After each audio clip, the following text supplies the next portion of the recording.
Alright, hey guys, Simon here. We're doing our Minecraft design school, and we're looking at the Mayan Parkour map by Progsys again. Unfortunately, I'm having some troubles. I actually did this once already, just now, but it didn't record properly. So I'm going to go back through all the points I'm going to try and go back through all the points I said. And we'll probably go through this a little bit quicker than I would otherwise, but I'm going to try and make sure I get everything down and explained. So at this part, basically, what happens here is, if you touch any of these pressure plates, you get sent back to the beginning. So you have to kind of avoid the pressure plates, basically. So it's kind of like, it's different kind of parkour. You don't fall down, like you kind of get teleported back. So with this stuff, I think the main problem here, or the main challenge, I should say, is that it is very hard to judge how far or how close you can get to the pressure plates before you kind of touch them. And, after a bit of trial and error before, eventually I decided that the best way is to kind of just look straight down and just kind of see how close you can get. So about 4 pixels. I mean, you can see that 1, 2, 3, 4 pixels. We're about 4 pixels out.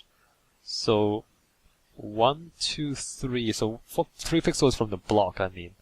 So that's the pressure plate. There's one block or one pixel gap, and then there's like 3 pixels.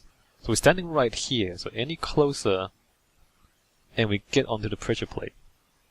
So by staring straight down, you can see, how close you can get to the pressure plate, and then you just kind of stand here, hold sprint, which is control, and then forward and jump. That would get you across safely. And then here, there's a secret back there, so you have to figure out the diagonal as well. So, about here's a diagonal. You don't want to sprint because you just want to jump 1 block forward. So you can just go forward and... or not quite. Not quite. So let's try that again. Let's not get too close to it. And forward and jump. Oops. I need to hold forward a bit longer. So I just finished this not too long ago. But even now I need some practice before I get this back down. Get this back to get used to it again.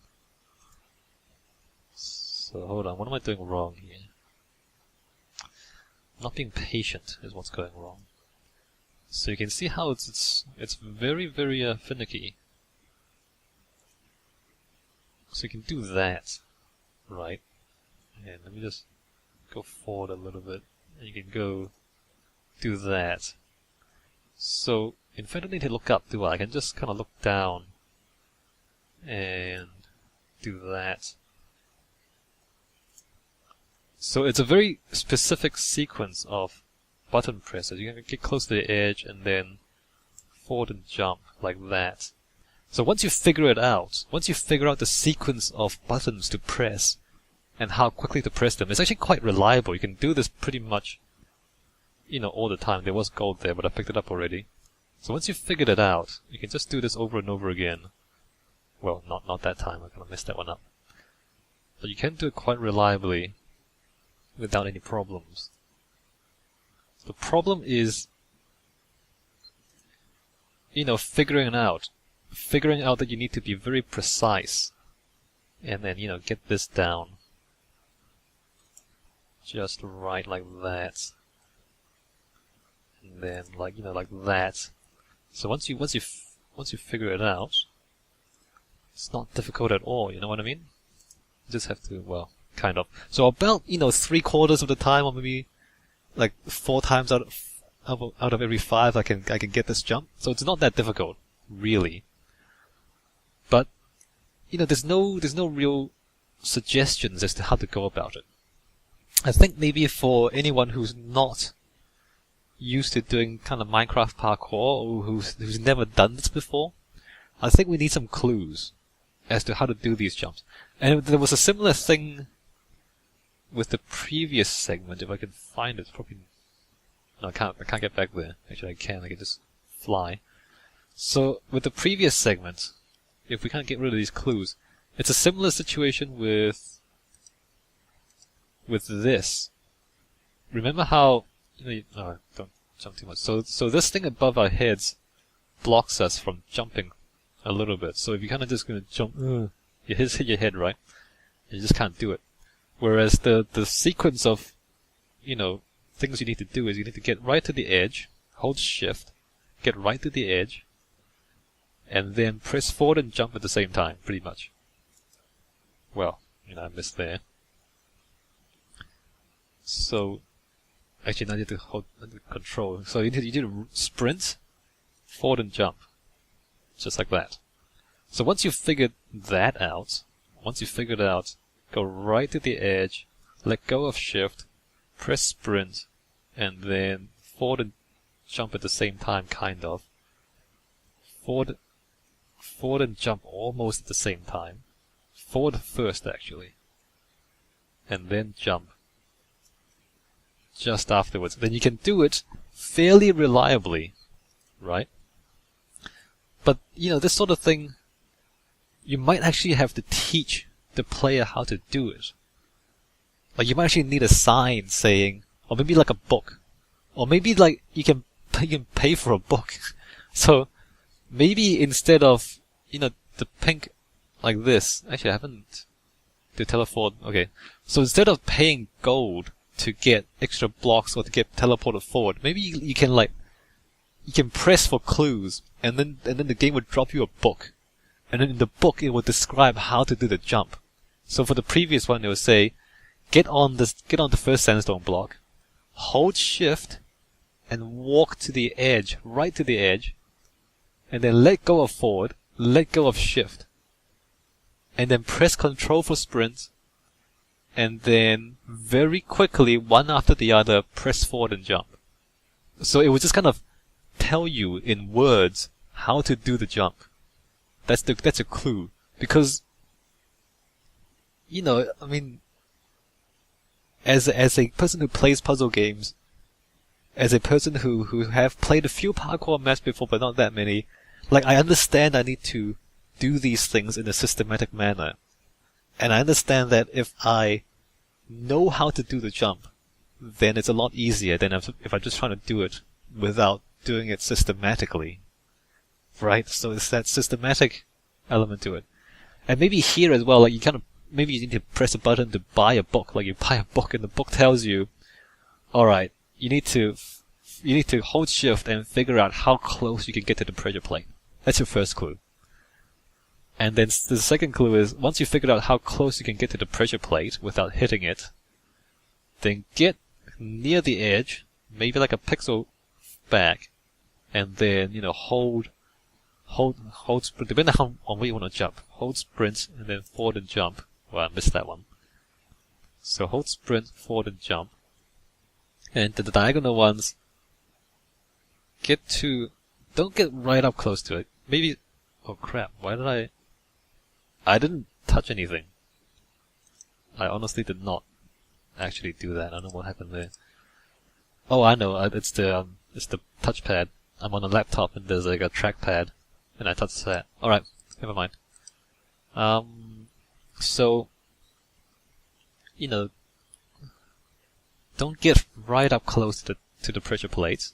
So in the book you would say, stand about here, which is stand close to, like a few pixels back, like maybe 2 pixels back from where you would touch the pressure plate, and then very quickly, one after the other, press forward and then jump. Missed. So I wasn't close enough. Basically. So let me just come back here. So stand about maybe 1 pixel back from where you would touch the pressure plates, forward and jump. Just like that. Just like that. About here, forward and jump. Now I need to be a bit slower on pressing jump, because I need to have a bit more forward momentum. Nope. Like it's difficult until you figure it out. It's difficult until you get the rhythm down. But once you do, It's easy, and that's the part that's not obvious, I think, to new players or to players who are not used to parkour, or just anyone else who isn't Progsys, who hasn't been playing this map over and over again. Like anyone who isn't the person who actually created the map. This stuff is not obvious.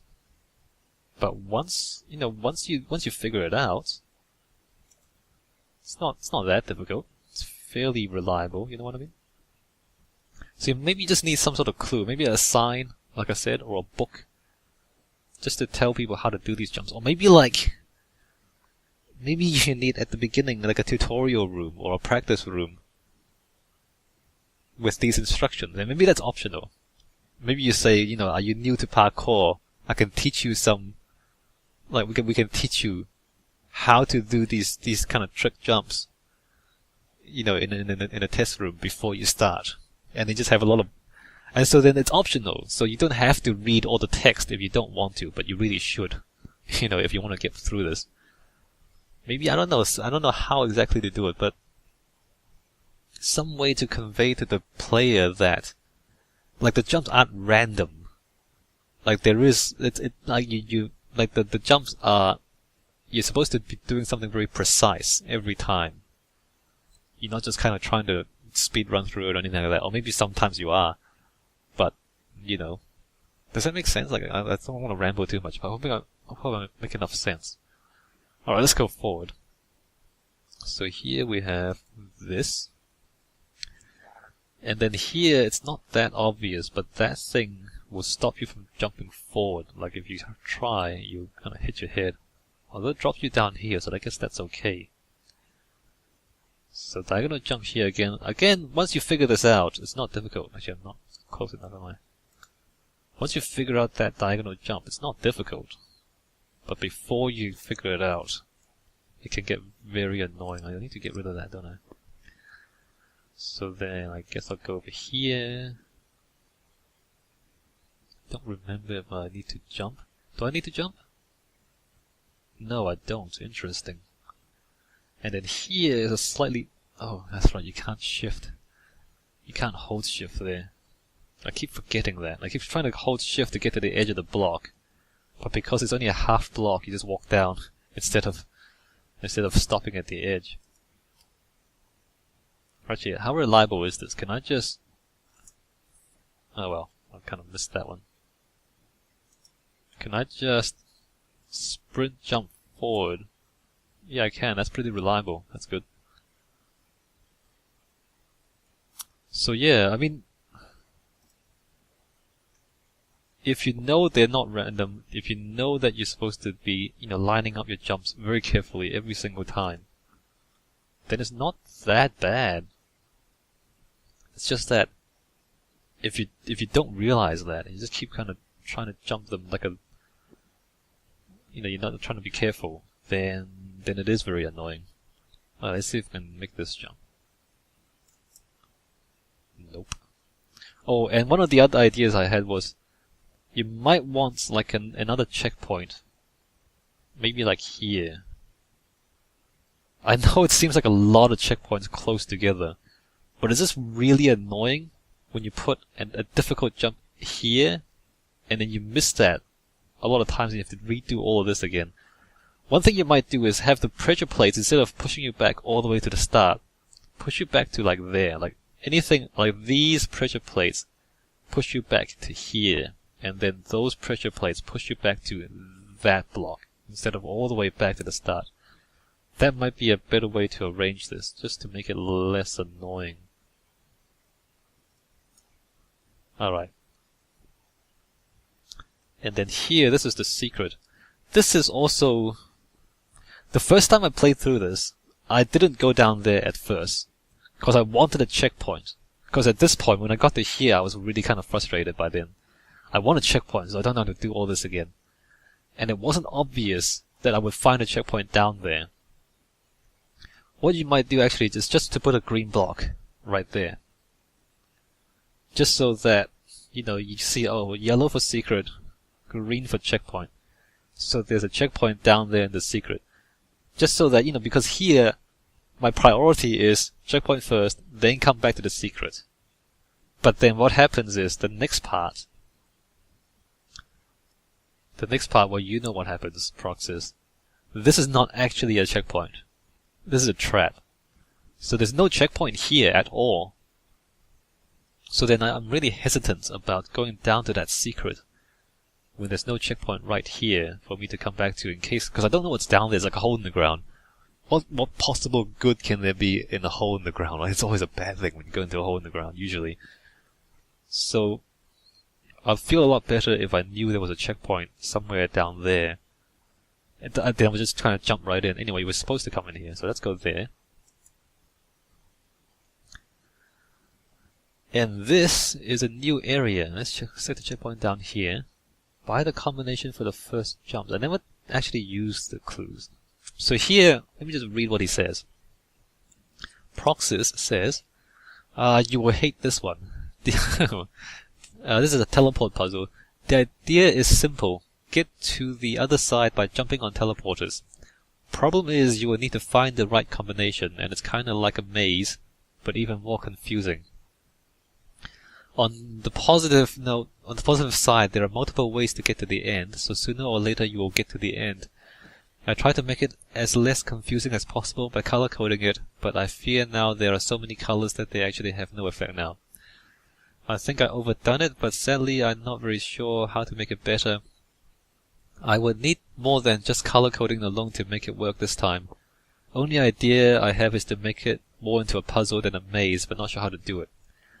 From 1 to 10, how much rage do you have trying to find the right combination? Well, I never actually did it. Legit.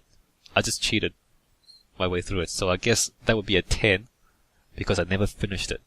So, how would you improve it to get the rage below 5? And maybe you have a good idea for a puzzle. So, basically these things just kind of push you around. I put that there. I'll talk about that later. So these things will teleport you to other blocks. I'm not jumping these. So, and then as you kind of get teleported around, eventually you'll find your way to the end. But, you know, I don't know if there are clues. If there are clues here, I don't know what they are. I haven't figured it out. So I never figured out any clues if there are clues. If it's just random, then it's bad. Because, you know, that's kind of annoying. And also these jumps are, these jumps are also not easy. So these are 2-block jumps. But there's a lot of them. I think you need to go through like 7 or 8 of these jumps to get to the end. And when you have an easy jump, but you have a lot of them, then it gets difficult. And then there's math behind this. Hold on, let me just try and get to the first one. Alright, so there's the first one, right? And then I can grab my, I'm pretty close to the edge there. Alright, so I can do that, get to there, jump forward.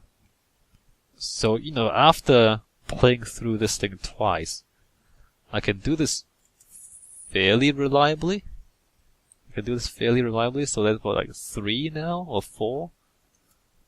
So 4 jumps.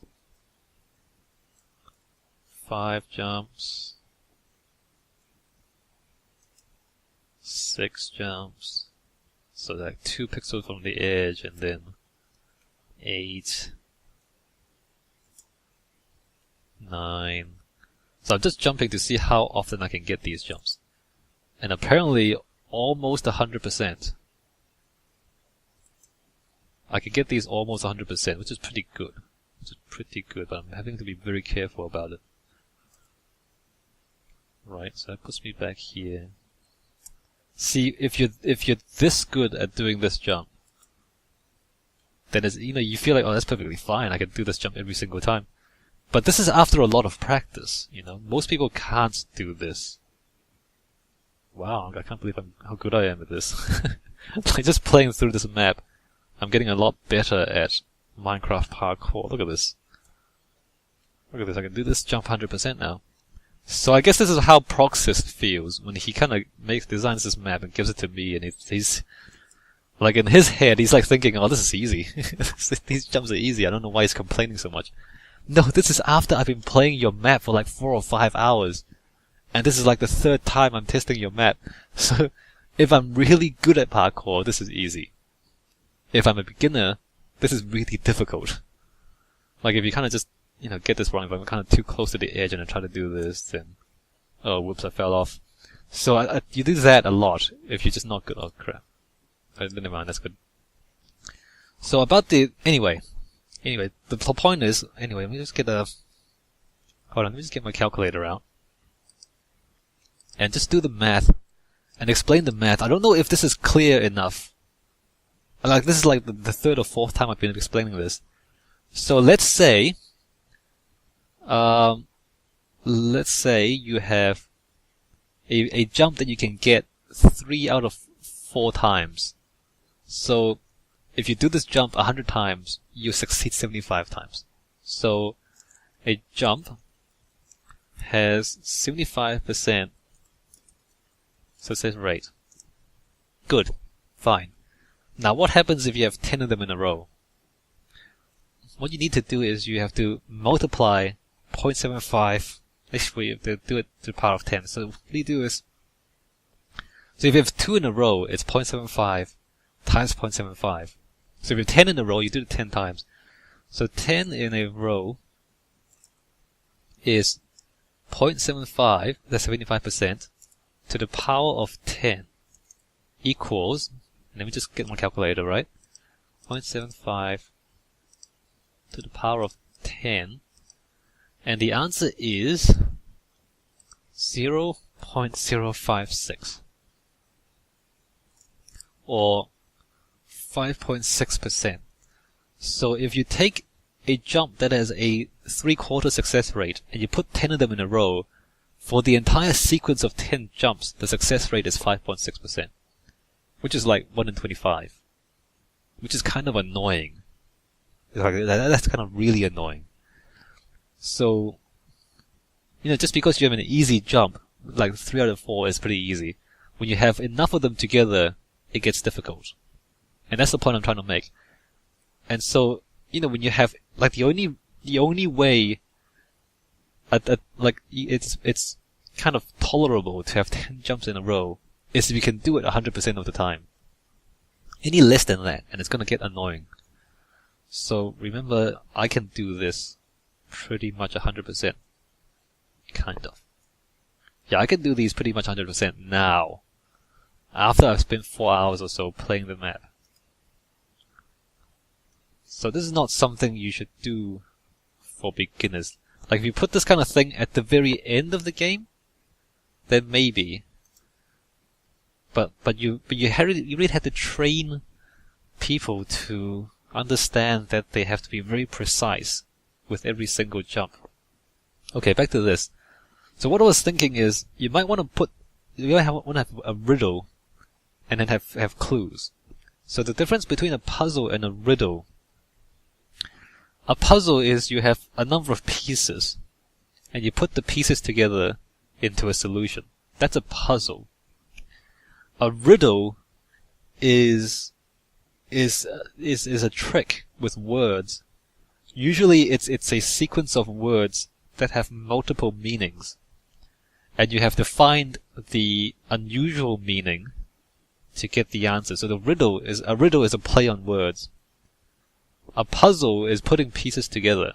So, people often kind of confuse puzzles and riddles, but they're two very different things. So here, a maze is not a puzzle, it's not really a riddle neither, it's just kind of a maze. But if there are clues, and it's not, like, you're not putting pieces together, it's not really a puzzle, it's a riddle. And what I was thinking is, hold on, let me just drink some water before I cough. Alright, so you might want to have like a word puzzle, or like a word riddle, which what a riddle really is. So you might want to have a clue, and you can use kind of these signs to give players clues, like, shoes. I don't know why you want shoes.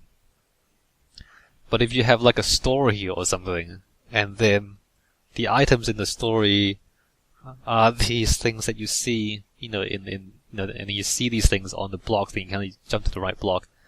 Or maybe, you have colored wool, and you might say, hey, follow the rainbow to the other side, and then you have, like, the wool, right? You have kind of red, orange, and then yellow, and green, and then lime, and then blue, and then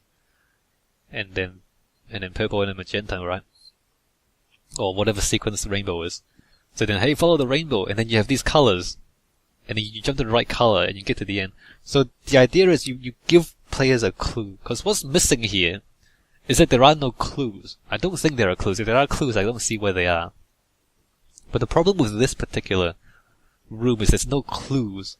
So you have kind of this puzzle without clues, and that's really annoying. That's not a legitimate puzzle. It's not a fair puzzle. Whereas if you give people clues, then it's fine, because you once you understand the clues, it makes sense. And also, you might want to make it so that if you jump on the wrong block, it teleports you back to the start, instead of just to another random block, just to make it easier to follow. If you have a clue, and you have a specific trail, then every time you fall off the trail, you go back to the start. And maybe make these jumps easier. I was thinking that you can, make these jumps one block closer together.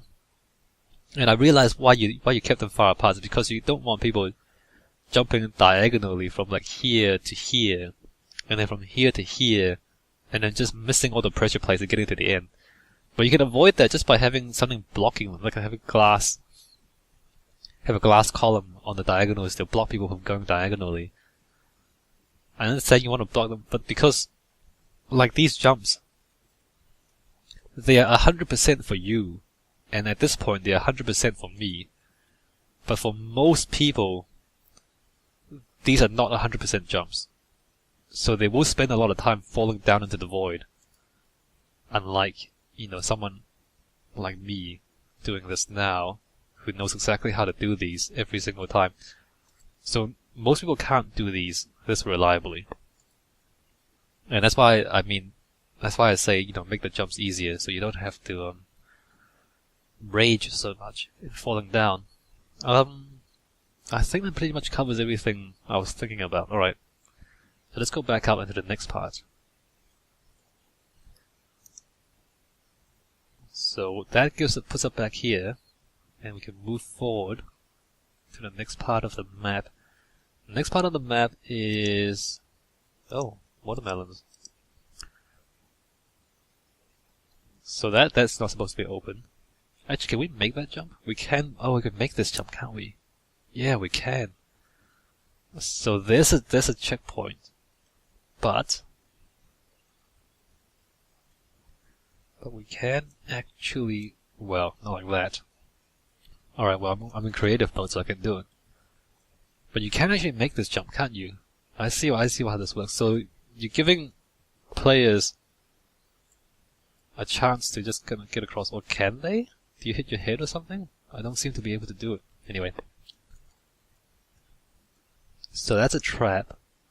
And you have to fight these monsters down here. This is fine. I was testing this before. I'm not going to do it again. But what we have was one ghast that kills itself in the wall pretty quickly. And then there's like 3 skeletons and 3 zombies, I think. And you were given stone swords, and you have a little bit of armor. So this fight was fine when I did it. And I think it's fairly reliably good. In the sense that it's not too difficult, like it's challenging but not too difficult. So this is all fine, I think. This is all actually pretty good. I almost died. I got down to like 3 hearts a few times. I had to kind of came over here, kill some skeletons, and I had to run back to get behind cover to heal a little bit, and then fight the skeleton around the corner, and then I killed the last zombie afterwards. So the fight was challenging, but not unfair. So this was fairly well balanced, I think. Like this particular part. I have no problems with this at all. Oops. Yeah, and if you die, you just kind of go back up there. You don't lose all your stuff. So that's good. So there's no real penalty for failing the combat. You just kind of have to do it. You just have to kind of come back and keep going. So it's good. So it's kind of, you add something different in, which is interesting. But there's no real penalty for failing. So, whatever, just do it. It's just fun. And then we get to here, and there's still no real checkpoint. I was kind of worried about that. These don't seem to be real checkpoints. If I die here, you go back to there, I think, when you go back into the monster place. And then this lets us go back to an earlier part. So what I actually did in the first time I played through was I had to come back here, and then come back here, and then go back and then into the secret there.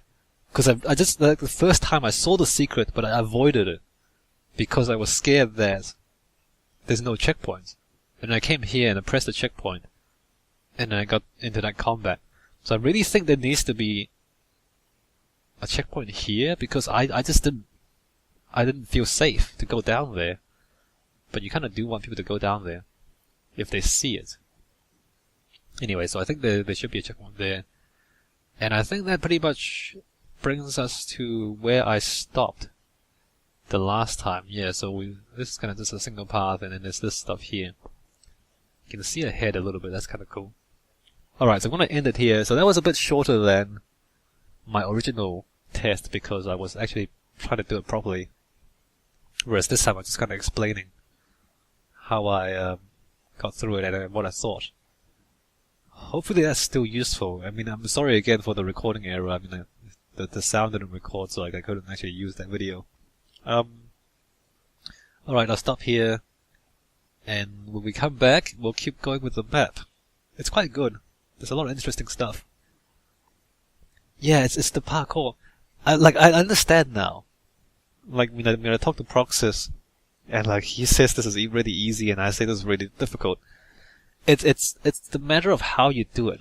And it's a matter of understanding how each jump works. And what you need to do for each jump. And maybe that's what needs to be taught to new players, is be very careful of how you do each jump. Like you have to kind of stand on the right pixel and press the buttons in the right sequence to get the jump you want every single time. And once you understand that, you can do the jumps much more reliably, and then everything is a lot easier. So maybe you need to teach that to the player somehow. It's not something that's obvious, but once the player understands it, then everything is a lot more fun. And you want players to have fun. So I don't know where that would be, or how you would do it, but you really need to get that point across. Otherwise, people will get frustrated and rage quit before they actually find the fun of parkour. And it is fun once you figure it out. Anyway, I'll just stop rambling. See you guys in the next video.